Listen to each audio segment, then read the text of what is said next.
امریکہ نے ایک ملک کے پریزیڈنٹ کو گرفتار کیا، صرف اسے نہیں بلکہ اس کی بیوی کو بھی۔ اس دفعہ دنیا نے صرف دیکھا نہیں بلکہ سوال اٹھانا شروع کر دیے۔ 3 جنوری 2026 کی وہ حقیقت جس نے گلوبل پولیٹکس کو ہلا کر رکھ دیا۔ امریکہ، وینزویلا اور دنیا کا سب سے بڑا آئل خزانہ۔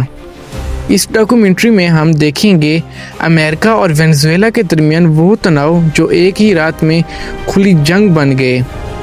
سوال یہ نہیں کہ کیا ہوا، سوال تو یہ ہے کیوں ہوا، اور کیا اس کے پیچھے صرف ڈرگز تھے یا اصل میں گیم آئل کی تھی۔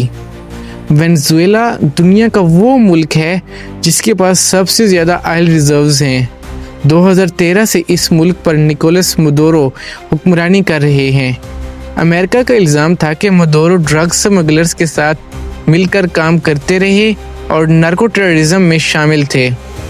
2020 میں امریکہ نے ان پر انعام رکھا، پہلے $15 ملین، پھر یہ رقم بڑھتی 50 ملین ڈالرز تک جا پہنچی۔ لیکن اگر یہ صرف ڈرگز کا کیس تھا تو پھر فوج کیوں اتری؟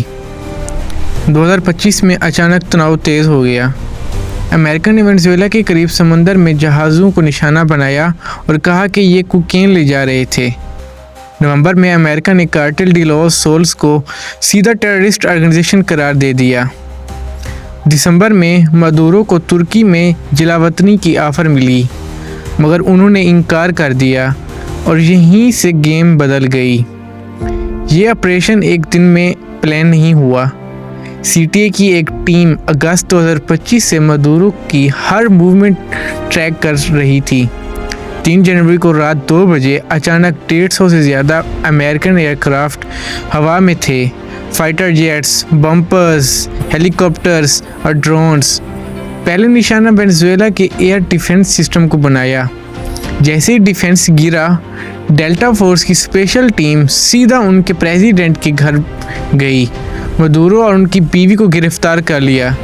صرف 2 گھنٹے کے اندر کھیل ختم۔ مدورو اور ان کی بیوی سیلیا فلورس کو ہیلی کاپٹر کے ذریعے نیو یارک لے جایا گیا، جہاں ان پر نارکو ٹیررزم، کوکین امپورٹ اور اللیگل ویپنز کے کیسز لگائے گئے۔ امریکہ کا کہنا ہے کہ اس آپریشن میں کوئی نقصان نہیں ہوا، لیکن گراؤنڈ رپورٹس کچھ اور ہی کہانی بتاتی ہیں۔ مختلف ذریعے کے مطابق کم از کم 80 سے 110 لوگ مر گئے، جن میں وینزویلین سولجرز اور عام شہری شامل تھے۔ اپارٹمنٹ بلڈنگز پر حملے ہوئے اور ایک بوڑھی خاتون بھی جان سے چلی گئیں۔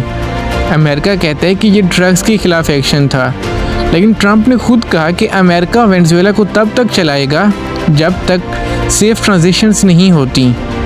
انہوں نے یہ بھی کہا کہ امریکہ آئل کمپنیز اربوں ڈالر لگا کر وینزویلا کا آئل سسٹم دوبارہ زندہ کرے گا۔ یہ وہی آئل ہے جس پر کبھی امریکن کمپنیز کا کنٹرول تھا۔ آج وینزویلا میں ایمرجنسی ہے، پروٹیسٹس ہو رہی ہیں، اور رشیا، چائنا اور کیوبا نے امریکہ کی سخت مذمت کی ہے۔ کچھ وینزویلین میگرینٹس خوش بھی ہیں، لیکن دنیا پوچھ رہی ہے کیا یہ انٹرنیشنل لا کی خلاف ورزی نہیں ہے؟ اگر آئل دوبارہ چلا بھی تو شاید 10 سال لگ جائیں گے، اور یہ کہانی ابھی ختم نہیں ہوئی۔